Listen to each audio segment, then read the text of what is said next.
Good afternoon.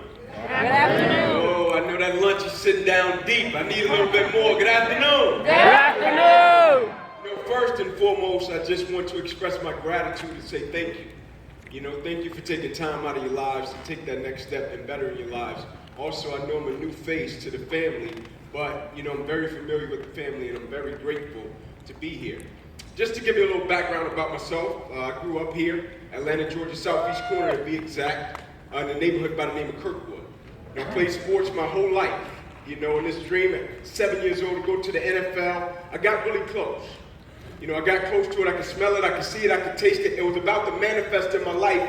And then I found myself in the emergency room in a situation to where my mother came in, she kissed me, she prayed for me, she told me, son, everything will be fine. And as she was going to walk out of the room, a doctor rushed in from the opposite side and he said, hey guys, get in here, we got to rush him back to emergency surgery, he's about to die. Oh my God. In a matter of a couple of hours. Is anybody in here, I'm just curious, by show of hands, has anybody in here ever been in a situation to where your life changed in a couple of hours? Okay, you can put your hands down for it. Real quick, I want to do something. I got $100 in my pocket. Woo! Look at that shit. Woo! Does anybody in here have a $100 bill? I want to get a little change. You got a $100 bill? You want to change it out?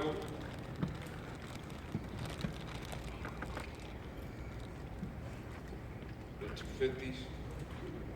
100. Yeah, you good? 2 for 1 deal with me? That's done. There we go. Let's see, I'm gonna change it out. Look, she tried to grab the cash. 20, 40, 60. How much you give me? 100? How much did I give you? You trust me?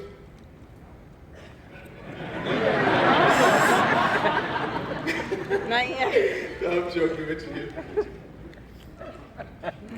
Did you see how she looked at me? And I had the cash in my hand. But the reason I did that is because in life, I found out the problem is the transaction. And what I mean by that is more times than not in life, when we're born into a situation or something happens that we don't expect to happen, we feel as if we've been shortchanged. Meaning when we work for something and we've given something 100%, but we don't get 100% back, whether it's in a marriage. And I'm going to tell you the problem with it. When you give something 100% and you don't get 100% back, the problem is you feel as if the process of something has received something that you didn't get.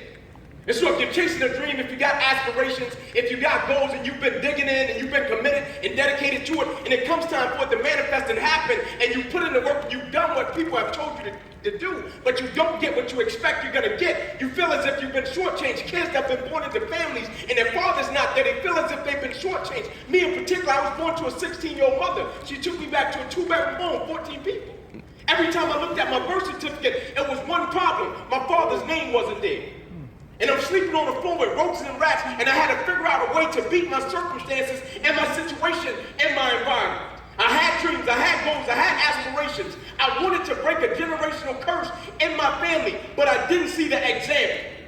And a lot of people that were born into situations similar to myself, they felt as if they've been shortchanged, but I knew I had a choice every single day of my life to use it as an excuse or not use it at all.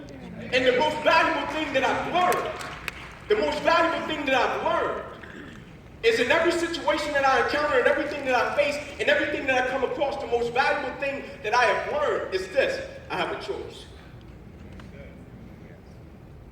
And so every morning I walked out of my door, my grandmother, she would be sitting on the edge of her bed and she would have her Bible. Around the same time, every morning, me and my cousins, we would get up off of this 2-bedroom home, 14 people, sleeping on pallets. We had 3 sheets that we would lay out each night. And every time I would get up off of that floor, me and my cousins would be walking out of that door. My real name is Inky. Everybody knows me by Inky because I play sports. But every time I walked past my grandmother's room, the one thing she would say to me every single morning, Inky, I would say, yes, ma'am. She would say, remember, you got a choice. And every time she said it, it did something to me. And when I say it did something to me, it made me look at my life with a different perspective. Like there's a quote that says, your perspective can be your passport or your prison. You don't have to be in prison to be in prison. Your perspective can become your passport or your prison. But every time my grandmother said that, every time I would go to the bus stop and I would look at my 3 little cousins, I would look at them and I would say, man, when we become men, our lives are about to be different. I said we would never sleep on the floor unless it's by choice. I would say we would never miss a meal when I become a man, and when you guys become men, we would never miss a meal unless we just want to. Our lives would be different, and everybody that came before us, they were dropouts, they were in prison, they sold drugs, they had gave up. Everybody in my family was a failure pretty much until that point.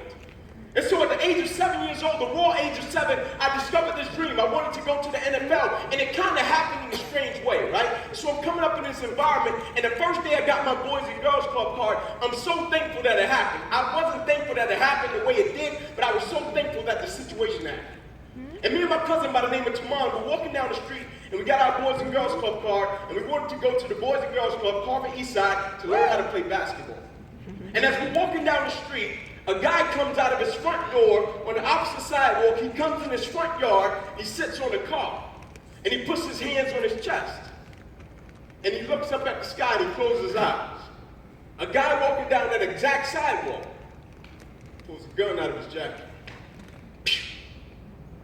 Blew the guy's brains out.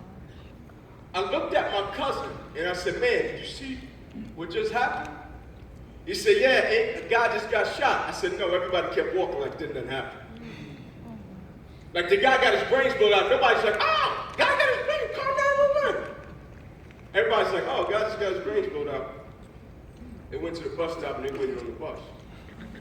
And I told my cousin, I said, it's a strong possibility if we're not intentional about where we want to go with our lives and what we want to accomplish with our lives. It's a strong possibility just by being in the wrong environment, just by being around the wrong type of people. It's a strong possibility that that can become us if we're not intentional with what we want to do with our lives. And so I said, I don't know about you, but I want to go about things a lot differently. Like I want to break a generational curse in my family. I want to accomplish something.